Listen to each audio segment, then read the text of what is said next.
back to another video, everyone. Today we are going to talk about male guinea pigs, in particular, bondings and why they might fail.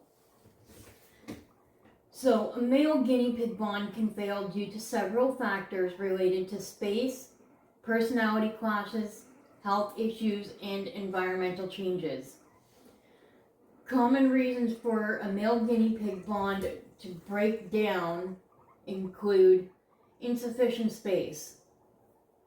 This is a very common problem.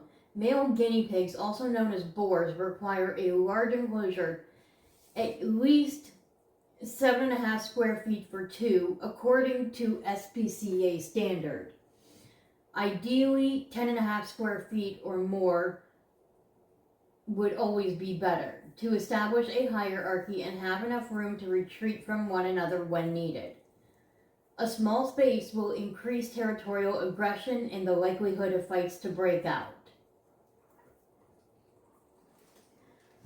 Personality clashes.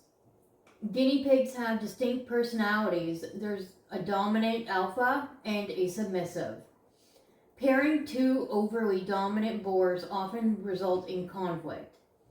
A good match typically involves one dominant and one more submissive guinea pig. Sometimes, regardless of all other factors, two individuals just don't get along, which is known as a personality clash. Hormonal changes. Young males around the age of 9 to 12 months will go through their teenage phase with testosterone spikes, which can lead to increased squabbles and the breakdown of previously stable bond. The presence of a female. Even a nearby female guinea pig whose scent they can detect can cause a bonded male pair to fight over her, leading to a love triangle dynamic and potential injuries. Health issues. A sudden change in behavior leading to fighting can indicate that one or both guinea pigs are ill or in pain. They may become irritable or aggressive due to discomfort. A vet visit is recommended if fighting starts unexpectedly in an established pair. Now, remembering that guinea pigs are prey animals and they do hide their pain, they do hide illness very, very well. A lack of resources. So not providing two of everything, food bowls, water bottles, or bowls, hides, and shelters can lead to resources, guarding, and conflict. Hides should have at least 2 exits so that neither pig can trap the other inside. You will notice that in this cage, this is a newly introduced pair. This is the second time we are attempting this. They do not have any physical hides in the cage. However, they do each have a fleece forest in either corner. They have 2 food bowls, 2 water bottles. They have 2 hay racks and 2 hay piles at each end of the cage.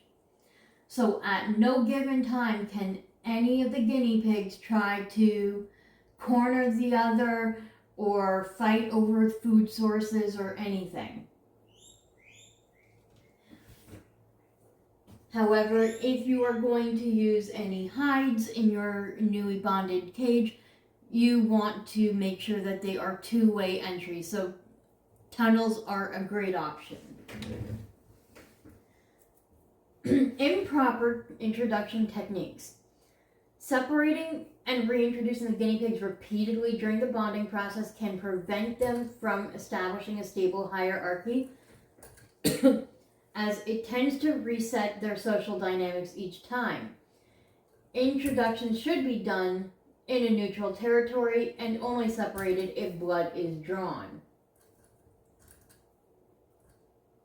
Now, there will always be an exception to these guidelines. They are guidelines for a reason, because not every single guinea pig will fall under each category. Not every single guinea pig is identically the same. So These are reasons why a bonded pair could potentially fail or break up, but it doesn't mean that it is fact for yours. Environmental changes, moving the guinea pigs to a new cage, or even frequently rearranging items in their existing cage can cause them to reestablish their territory and dominance hierarchy, leading to temporary or permanent conflict. I feel like this could be an either or type of situation.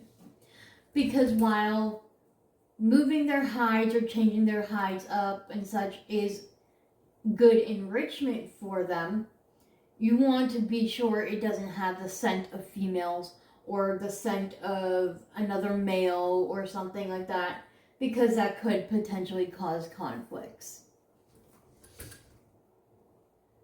So here's a good question. How long does it take for two male guinea pigs to bond? Bonding can happen in one afternoon, or it may take months. What you don't want to do is plop the new guinea pig into your existing guinea pig's cage. Never try to introduce guinea pigs in one of their cages. So each time that I have attempted to introduce Mateo to Bowser, it was done in a neutral playpen in the other section of the living room. Only once they were relaxed, they've been eating, they were grooming, you could see that they can compatibly coexist. Only then did I then move them into their cage after being deep cleaned. And then at that point, they restart the bonding process, so to speak, because you are then moving them from a now familiar cage space to a new cage space. So it's a catch-22 when they say don't use their cage for bonding. Now, guinea pig bonding can be very stressful, so let's talk about what are signs of a stressed guinea pig. Be aware of the following guinea pig stress signs: hiding a lot, refusing to come out of their hiding spot, sleeping a lot, nervousness, irritability, not wanting to be handled, freezing, poor appetite, or even hair loss.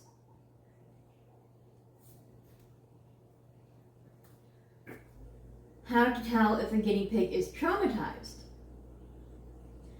Signs of a guinea pig or a guinea pig may be suffering from stress or fear can include, as repeated above, most of them are repeated, hiding most of the time, aggression, chewing the cage bars.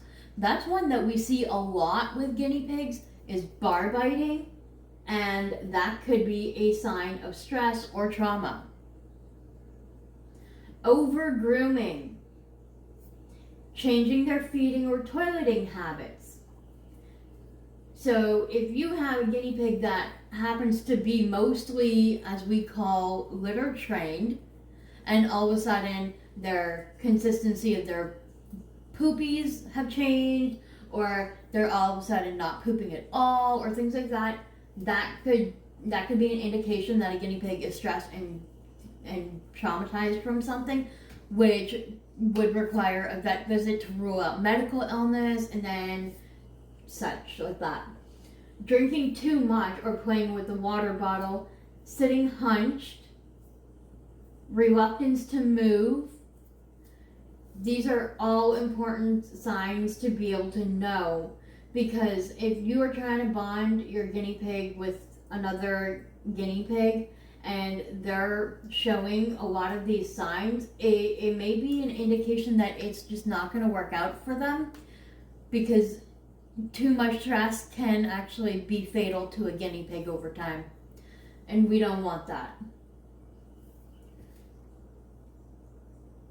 So I hope you have learned something new.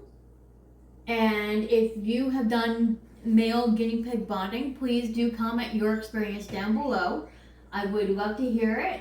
I'm sure others would love to share their experience and hear about your experience. So thank you so much for watching.